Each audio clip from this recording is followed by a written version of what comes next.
Nós vamos falar aqui sobre um tema um pouco polêmico, eu não vou me aprofundar demais, que é a questão da eleição divina. Efésios 1:4. Como também nos elegeu nele, antes da fundação do mundo, para sermos santos e irrepreensíveis diante dele em amor.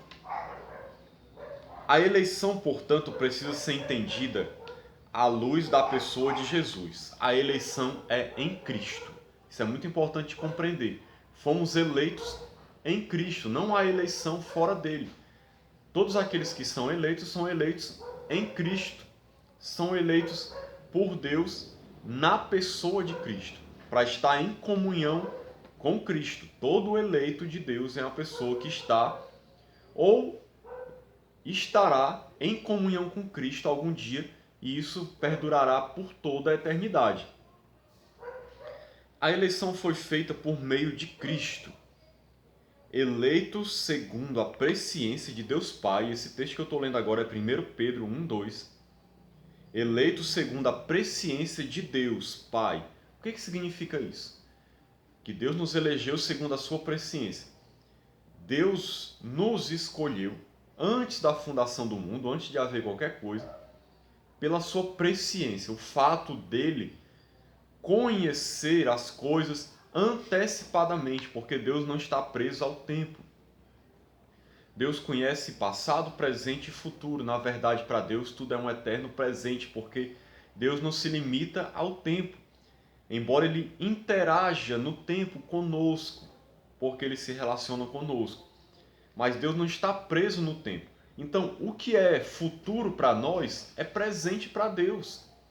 Então, o futuro já é uma realidade para ele. O que nós vamos ser, a decisão que nós vamos tomar, que as pessoas tomam de crer em Cristo, já é uma realidade para Deus.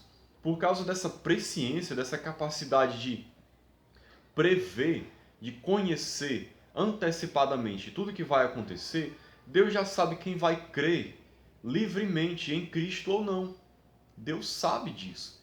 Ele não determina quem é que vai crer. Não é uma decisão que ele tomou. Ele respeita a liberdade, embora limitada, que as pessoas têm de dizer sim ou não ao Evangelho. E essas pessoas que, ao ouvirem o seu chamado, receberem o toque do Espírito, serem iluminados por Deus, aceitaram esse chamado, ouviram a sua voz e atenderam, ele já sabia quem seriam essas pessoas. Então, ele elegeu essas pessoas antes da fundação do mundo. Elegeu aqueles que ele sabia que livremente, não por coação de Deus, sem que elas tivessem liberdade, não, por escolha delas, decisão delas de receber a graça que estava sendo ofertada. Deus sabia que essas pessoas iam tomar essa decisão, Deus escolheu elas antes da fundação do mundo. Então, antes da fundação do mundo, Deus já sabia quem era o seu povo. Seus nomes já estavam escritos no livro da vida. Basicamente é isso que significa eleição, falando de forma resumida. Eleito segundo a presciência de Deus, pela santificação do Espírito, ou seja, o Espírito Santo santifica os eleitos, para a obediência, para viver em obediência, e a aspersão do sangue de Jesus Cristo, para o sangue de Cristo ser aspergido sobre eles serem lavados pelo sangue de Cristo. Graça e paz vos sejam multiplicadas. Deus exerceu sua soberania e por isso em Cristo e com base em sua presciência nos elegeu. Ser soberano não significa ser arbitrário. Isso aqui é muito importante compreender, porque tem muita gente aí que acha que pelo fato de Deus ser soberano, ele é arbitrário, ou seja, ele faz aquilo que ele bem entende na vida das pessoas, independente do que elas querem ou não. Deus é quem decide o que é que elas vão ser, o que é que elas vão querer, se elas vão querer ir para o inferno ou não, se elas vão querer ir para o céu, se elas vão viver a vida de tal maneira. O homem não decide nada. As pessoas acham que para Deus ser soberano teria que ser assim, mas não é assim. O fato de Deus ser soberano não significa que ele é arbitrário.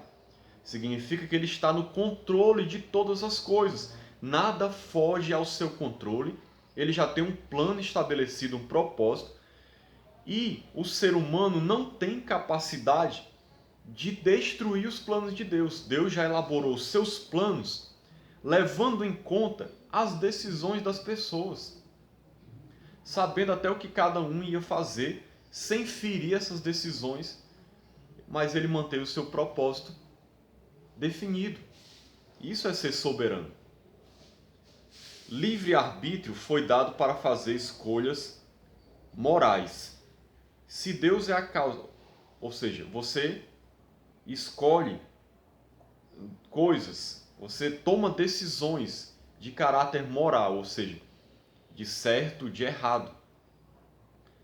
Então, se Deus é a causa de todas as ações humanas, como tem muita gente que pensa, que Deus é a causa de todas as ações humanas, então os seres humanos não seriam moralmente responsáveis. Ou seja, se Deus, como alguns creem, determinou tudo que eu iria ser, tudo que eu iria fazer, as minhas decisões, então como é que eu iria ser moralmente responsável? Como é que eu iria prestar contas diante de Deus de decisões que eu não tomei, que não foram opção minha, me foram colocadas de maneira obrigatória e sem opção por parte de Deus? Eu não poderia ser moralmente responsável. E outra coisa, pior, que ele não fala aqui nessa lição. Se Deus determinasse todas as ações humanas, como alguns creem, chamados calvinistas, se Deus determinasse, Deus seria responsável pelo pecado. O que é um absurdo. Isso, na verdade, é uma blasfêmia. Porque se você disser que Deus determinou todas as ações das pessoas, Deus teria determinado até que elas iriam pecar, que elas iriam fazer coisas ruins, e Deus seria o responsável por isso, pelo mal que elas fizeram. E atribuir isso a Deus seria um absurdo. Nem mesmo os calvinistas dizem que fazem isso, porque eles acham um absurdo. Então eles acham que na posição deles eles não estão dizendo isso. Mas eu particularmente creio, e creio que o autor também pensa igual, porque se você diz que a soberania anula a capacidade de decisão da pessoa, então Deus é que está decidindo tudo por ela. Ela não é moralmente responsável e Deus é o responsável por tudo. Isso é atribuir pecado a Deus. Isso é uma blasfêmia. A lógica do pensamento leva a isso, embora os calvinistas não admitam, porque eles não querem admitir isso porque é uma blasfêmia, mas a lógica do pensamento deles leva a isso, inevitavelmente. Atribuir o pecado a Deus e condenar o ser humano sem que ele tenha tido uma opção de escolher um caminho diferente. Ele teve apenas a opção de pecar, porque Deus determinou que ele iria viver no pecado.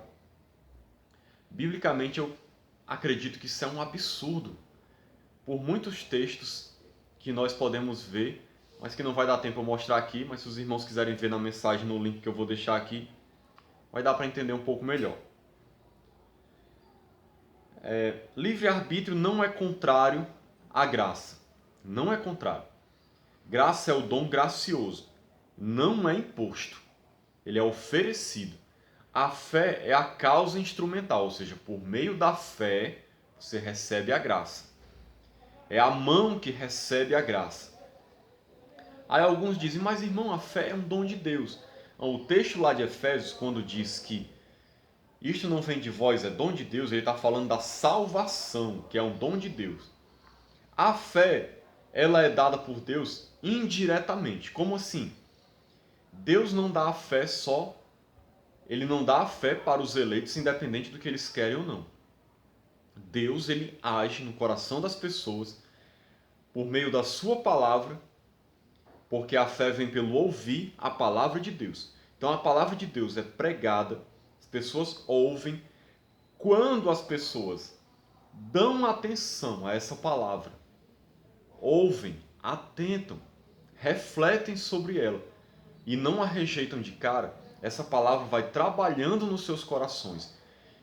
e despertando nelas fé. Deus começa a despertar nelas fé, mas porque elas deram atenção à palavra que foi pregada. Elas não tamparam seus ouvidos. É por isso que muitas vezes a palavra de Deus diz: se hoje ouvirdes a minha voz, não endureçais o vosso coração. Ou seja, ouçam, deem atenção, porque isso é o homem que tem que fazer. Dá atenção à palavra. Então, quando ele faz isso, fé é gerada no seu coração para que ele possa crer. E assim, quando ele crê, ele é salvo. A graça não é imposta, ela é oferecida e recebe quem quer. Quem não quer, rejeita a graça de Deus. E só para finalizar esse ponto, que eu já me alonguei muito, livre-arbítrio não significa que você é livre para fazer tudo aquilo que você bem entende quando você está sem Cristo. Porque a pessoa sem Cristo está escravizada pelo pecado, ela é inclinada para o pecado o tempo todo. Livre-arbítrio é a capacidade de você, mesmo estando em pecado, morto nos seus delitos e pecados, você tem a capacidade de responder positivamente à luz de Deus que emana sobre você, te ilumina no objetivo de te trazer para Cristo. Você tem a capacidade de responder sim a esse chamado. E você só responde sim porque antes houve uma iluminação de Deus, um toque do Espírito, um chamado de Deus.